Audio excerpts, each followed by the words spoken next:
Hurricane বেরিলের প্রভাবে এখন পর্যন্ত বিশ্বকাপ জিতে দেশে ফিরতে পারেনি ভারত।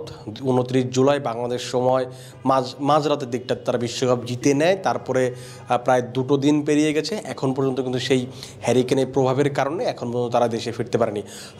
ইএস ক্রিকেট ইনফোর যে তথ্য, সেই তথ্য অনুযায়ী আজ সন্ধ্যা 6টা নাগাদ তারা বা সন্ধ্যা নাগাদ আর কি, যেটা যে বার্বাডোস থেকে তারা একটা ফ্লাই করার কথা আছে ভারতের দিকে, তারপর হয়তো তারা ভারতে এসে উদযাপন করবে। এখন কথা হচ্ছে যে বিশ্বকাপ শেষ হয়ে গেছে, কিন্তু বিশ্বকাপ শেষ হলেও পরের বিশ্বকাপের আলোচনা ইতিমধ্যে চলে আসছে, যেহেতু পরের বিশ্বকাপটা 2026 সালে, মানে টি-20 বিশ্বকাপের কথা বলছি।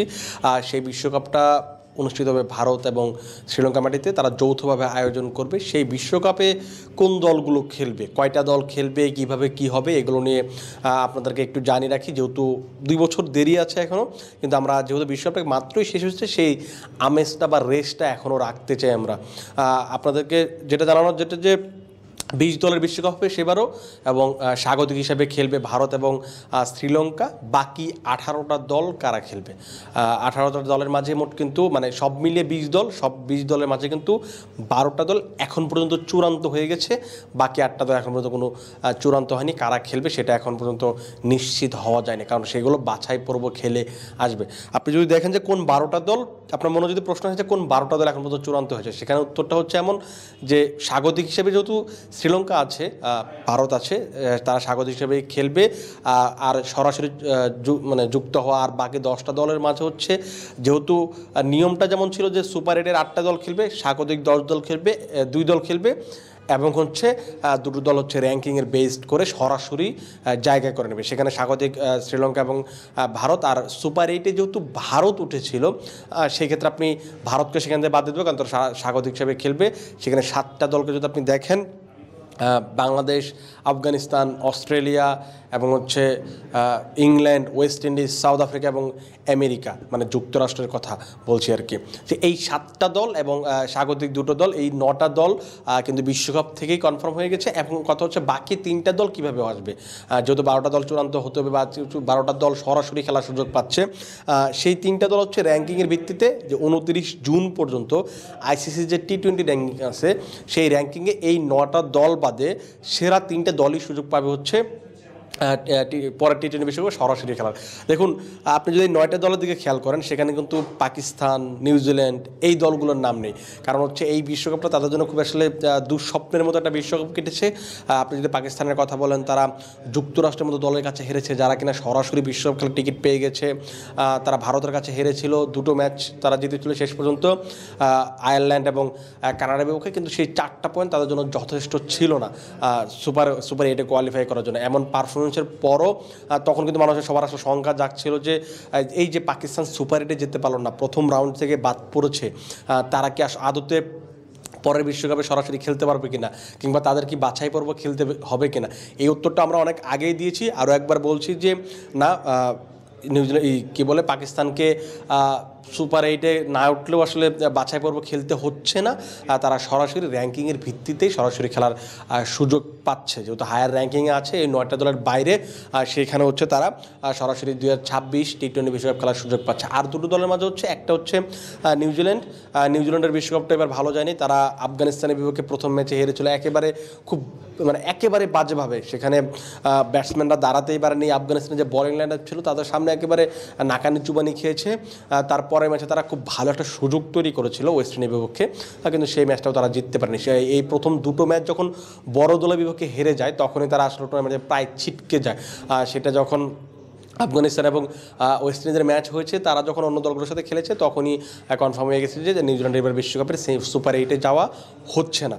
তো সেক্ষেত্রে হচ্ছে যে তারা 2টো ম্যাচ জিতেছিল উগান্ডা, পাপুয়া নিউগিনির সাথে, 2টো ম্যাচ জেতার পর 4 পয়েন্ট, কিন্তু তারপরে তাদের বিদায় নিতে হয়েছিল। তারাও যেহেতু হায়ার র্যাঙ্কিং আছে, সেই 9 দলের বাইরে, মানে আপনি যেহেতু 9 দল, আপনাকে র্যাঙ্কিং থেকে 3টা দলকে নিতে হবে। আর সেই ক্ষেত্রে হচ্ছে পাকিস্তান কোয়ালিফাই করেছে, এবং সেখান থেকে হচ্ছে নিউজিল্যান্ড কোয়ালিফাই করেছে। আরেকটা দল হচ্ছে আয়ারল্যান্ড। আপনার এই বিশ্বকাপে মনে হয় যে হতাশাজনক পারফরমেন্স যদি আপনি চিন্তা করেন, আয়ারল্যান্ড আমাকে বিশেষ করে একেবারে হতাশ করেছে। তাদের যে দলটা ছিল, তারা বিশ্বকাপের আগে পাকিস্তানের বিপক্ষে যে দ্বিপাক্ষিক সিরিজটা খেলেছিল, সেই সিরিজে তারা যে ধরনের ক্রিকেটটা খেলেছিল, তার একেবারে মানে কি বলে কানাকড়িও খেলতে পারেনি টি-20 বিশ্বকাপে। সেই পারফরমেন্সই কিন্তু শেষ পর্যন্ত তাদের এক গ্রুপ পর্ব থেকে বিদায় করে দিয়েছে এবং তারাও কিন্তু সুযোগ পাচ্ছে, কারণ হচ্ছে তারা খুব সম্ভবত র্যাঙ্কিংয়ের 11 নম্বরে আছে। ওই যে হায়ার র্যাঙ্কিংয়ের কথা বলছিলাম, র্যাঙ্কিং বেস্ট, সেখানে টপ 3টা দল হচ্ছে পাকিস্তান, নিউজিল্যান্ড এবং হচ্ছে আয়ারল্যান্ড। এই 3টা দল আর আগে যে 9টা দল কোয়ালিফাই করেছে, এই 12টা দল সরাসরি বিশ্বকাপ খেলার সুযোগ পাচ্ছে।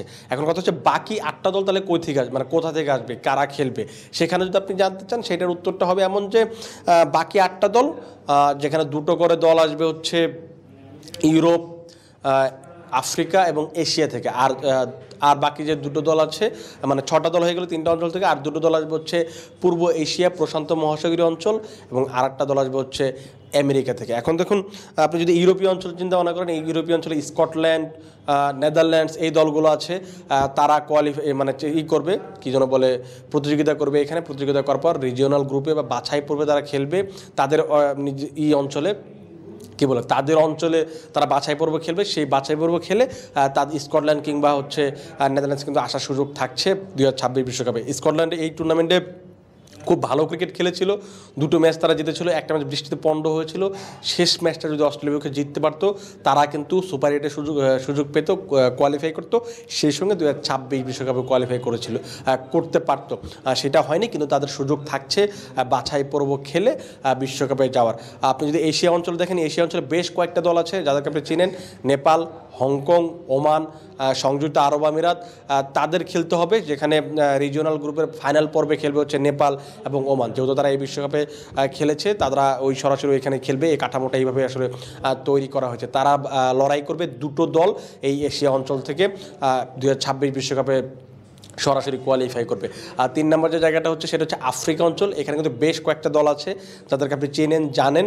আপনি জিম্বাবুয়ের নামটা সবার আগে হয়তো নেবেন। জিম্বাবুয়ে এই বিশ্বকাপে কোয়ালিফাই করতে পারেনি, সবশেষ ওয়ানডে বিশ্বকাপে তারা কোয়ালিফাই করতে পারেনি। এটা কিন্তু তাদের হতাশাজনক একটা ব্যাপার। 2026-এর 27-এর ওয়ানডে বিশ্বকাপ তারা আয়োজন করবে আফ্রিকা এবং নামিবিয়ার সাথে। তার আগে তারা 2026 বিশ্বকাপ খেলার জন্য আরও একবার বাছাই পর্ব খেলতে হবে, যেখানে তাদের সঙ্গে লড়বে হচ্ছে উগান্ডা, নামিবিয়ার মতো দলগুলো কিন্তু এইখানে খেলবে। আরেকটা জিনিস, এই 6টা দল গেল বাছাই পর্বে 6টা দল, আর যদি আরও 2টো দল হচ্ছে, একটা হচ্ছে পূর্ব এশিয়া মহাসাগরীয় অঞ্চল, সেখানে আপনি পাপুয়া নিউগিনির নাম জানেন, পাপুয়া নিউগিনি সেখানে লড়াই করবে। তারপর হচ্ছে আমেরিকা অঞ্চলে যদি আপনি দেখেন, আমেরিকা অঞ্চল থেকে একটা দল আসবে, সেইখান থেকে কিন্তু অলরেডি যুক্তরাষ্ট্র একটা দল সরাসরি হচ্ছে কোয়ালিফাই করেছে, আরও একটা দল তারা বাছাই পর্বে খেলে আসার সুযোগ পাচ্ছে। সেখানে হয়তো আপনি কানাডা, ব্রাজিল, আর্জেন্টিনা এই দলগুলো কিন্তু দেখবেন, কারণ এখানে উত্তর এবং দক্ষিণ আমেরিকার 2টো অঞ্চল মিলে আমেরিকা অঞ্চলে হিসাবে তারা হচ্ছে কী যেন বলে বাছাই পর্ব খেলবে এবং সেখান থেকে তারা কোয়ালিফাই করার চেষ্টা করবে। আর্জেন্টিনা, ব্রাজিল, এখানে বাংলাদেশে ফুটবল যারা দেখেন তাদের এই ভক্ত অনেক বেশি, সমর্থক অনেক বেশি। আপনারা জেনে রাখতে পারেন যে এই আর্জেন্টিনা, ব্রাজিলও 2026 বিশ্বকাপ খেলার জন্য মানে কী জন্য বলে 26 বিশ্বকাপ খেলার জন্য তারাও কিন্তু প্রতিদ্বন্দ্বিতা করবে, বাছাই পর্ব খেলবে। সেক্ষেত্রে কিন্তু তাদেরও সুযোগ থাকছে সেই বিশ্বকাপ খেলার জন্য। এই হচ্ছে 20টা দলের যে প্রসেসটা, কারা সরাসরি মানে সরাসরি জায়গায় করে নিয়েছে এবং বাকি 8টা দল কই থেকে আসবে, কারা কারা প্রতিদ্বন্দ্বিতা করবে সেটা আপনারা জানানোর চেষ্টা করলাম। আজকে বোর্ড মিটিং চলছে বিসিবিতে, সেই বোর্ড মিটিংয়ের পর হয়তো অনেক তথ্য আসবে। সেই তথ্য আসার পর আমরা কোনো একটা টপিক ধরে আলোচনা করার চেষ্টা করব, বা বোর্ড মিটিংয়ে কী হলো সেই তথ্যগুলো আপনাদের দেওয়ার চেষ্টা করব। সেই পর্যন্ত আপনারা ভালো থাকুন, সুস্থ থাকুন এবং ক্রিকফেঞ্জির সাথেই থাকুন।